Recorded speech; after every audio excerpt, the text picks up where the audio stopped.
नमस्कार। तो आज हम बात करेंगे जेट एयरवेज के राइज एंड फॉल के बारे में। रिसेंटली हमने देखा कि जेट एयरवेज का ऑपरेशन बंद पड़ चुका है और जेट एयरवेज के 22,000 लोगों की जॉब जा चुकी है। पिछले कुछ टाइम से जेट एयरवेज के टॉप मैनेजमेंट के कई सारे लोग लगातार इस्तीफा भी दे रहे हैं। तो आज हम जेट एयरवेज की शुरुआत से लेकर अब तक की पूरी स्टोरी को समझेंगे और ये भी समझेंगे कि कैसे जेट एयरवेज, जो कि एक टाइम इंडिया की सबसे बड़ी एयरलाइन थी, वो भी ऑपरेशनली बंद पड़ गई है।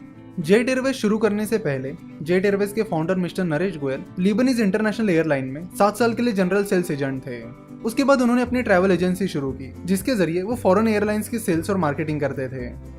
फिर 1992 में गवर्नमेंट ने ओपन स्काईज पॉलिसी लाई, जिसके जरिए प्राइवेट कंपनीज भी एयरलाइन इंडस्ट्री में एंटर कर सकती थी। तो उसके बाद बहुत सारी प्राइवेट एयरलाइन कंपनीज ने एविएशन इंडस्ट्री में एंटर किया, जिसमें से एक जेट एयरवेज थी। तो 1993 में जेट एयरवेज का ऑपरेशन शुरू हुआ। उस टाइम इंडियन एयरलाइंस और एयर इंडिया, यही दो बड़ी एयरलाइन कंपनीज थी। तो 1993 में ऑपरेशन लॉन्च करने के बाद जेट एयरवेज बहुत ही तेजी से ग्रो होने लगी और 1996-97 तक इंडिया की सेकंड लार्जेस्ट एयरलाइन बन गई। जेट एयरवेज ने अपनी ये ग्रोथ लगातार जारी रखी और 2002 तक जेट एयरवेज इंडिया की सबसे बड़ी एयरलाइन कंपनी बन गई। फिर 2003 के बाद air Deccan, SpiceJet, IndiGo, इन जैसी low cost carrier companies market में आने लगी। मेनली दो टाइप की एयरलाइन कंपनीज होती है, LCC that is low cost carrier और full service carrier. Low cost carriers अपने पैसेंजर्स को कुछ स्पेशल सर्विसेज नहीं देती है और उसके बदले में पैसेंजर्स को सस्ते टिकट्स देती है। On the other hand full service carriers अपने पैसेंजर्स को स्पेशल सर्विस देते हैं, जिसकी वजह से उनकी टिकट प्राइस भी लो कॉस्ट कैरियर से थोड़ी ज्यादा होती है। तो जब से air Deccan, IndiGo, SpiceJet, GoAir, इन जैसे लो कॉस्ट कैरियर्स मार्केट में आना शुरू हो गए, वहीं से फुल सर्विस कैरियर्स के लिए दिक्कतें बढ़ना शुरू हो गई। जैसे ये लो कॉस्ट कैरियर्स मार्केट में आने लगे, उन्होंने पैसेंजर्स को अट्रैक्ट करना शुरू किया।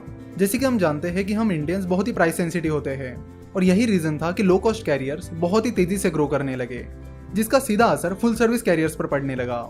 इस प्रॉब्लम को सॉल्व करने के लिए जेट एयरवेज ने 2007 में एयर सहारा को 1450 करोड़ में खरीद लिया और उसे एक लो कॉस्ट कैरियर के तौर पर रख दिया। तो इससे जेट एयरवेज के पास दोनों चीजें आ गई। अपने खुद के ब्रांड जेट एयरवेज से वो फुल सर्विस कैरियर का काम करते रहे और एयर सहारा के जरिए वो लो कॉस्ट कैरियर का भी काम करने लगे। साल 2005 में जेट एयरवेज ने अपना IPO लाया था।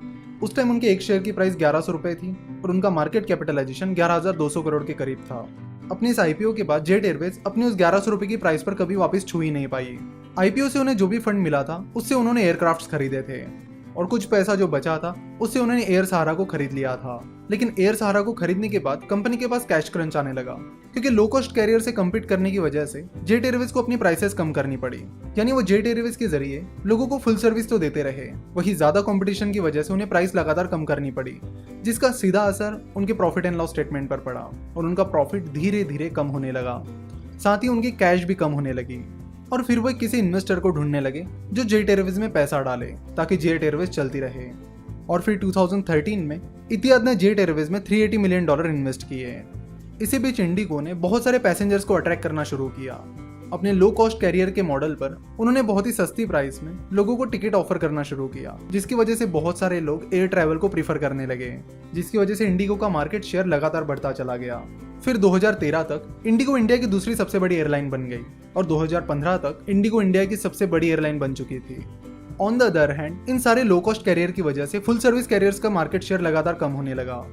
2012 तक किंगफिशर बंद पड़ गई थी, वही जेट एयरवेज का मार्केट शेयर भी लगातार गिरने लगा था।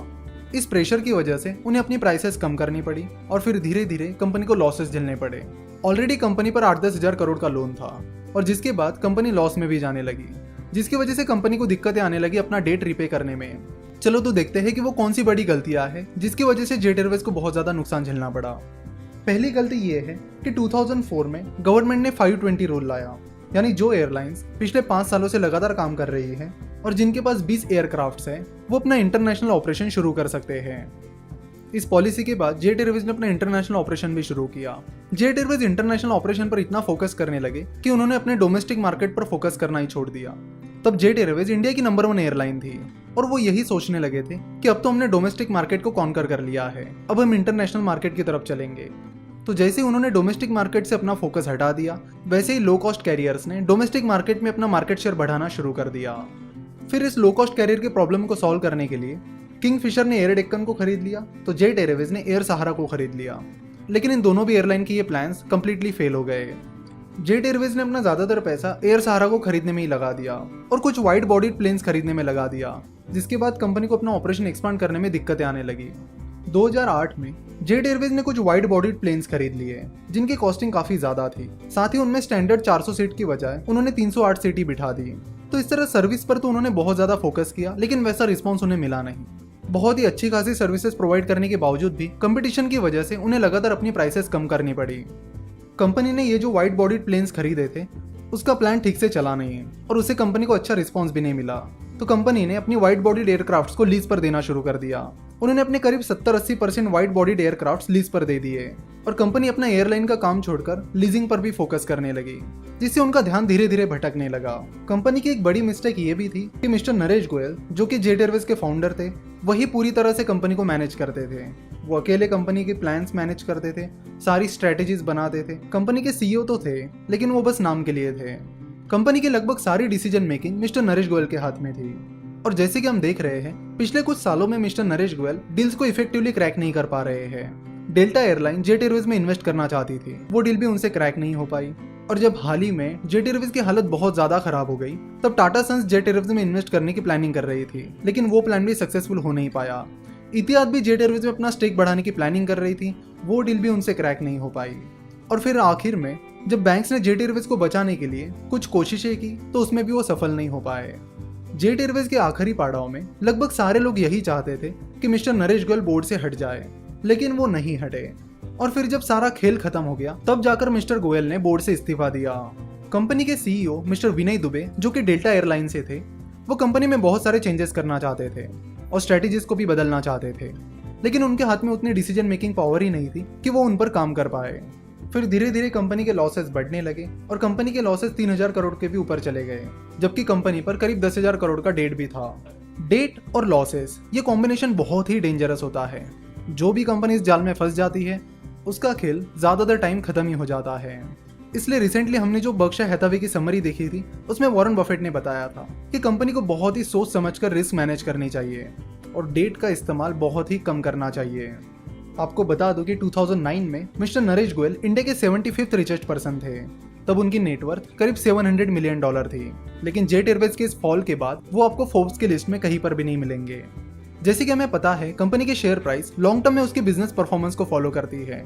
तो जिस तरह से जेट एयरवेज का परफॉर्मेंस गिरता गया, उसी तरह जेट एयरवेज की शेयर प्राइस भी लगातार गिरती चली गई, जिसका सीधा नुकसान जेट एयरवेज के शेयर होल्डर्स को हुआ। जेट एयरवेज के आईपीओ के टाइम जेट एयरवेज की जो 1100 रुपए की प्राइस थी, कंपनी की शेयर प्राइस उस प्राइस तक कभी पहुंच ही नहीं पाई है। तो ये थी जेट एयरवेज की राइज एंड फॉल की स्टोरी। आशा करता हूँ कि आपको वीडियो पसंद आई होगी। अगर वीडियो पसंद आई है तो जरूर वीडियो को लाइक करिए और अपने सारे दोस्तों के साथ शेयर कीजिए। अगर आपको इस वीडियो से रिलेटेड या स्टॉक मार्केट से रिलेटेड कोई भी सवाल है, तो आप हमें 9049641491 या 8055835835 इन नंबर्स पर कॉल या व्हाट्सएप कर सकते हो।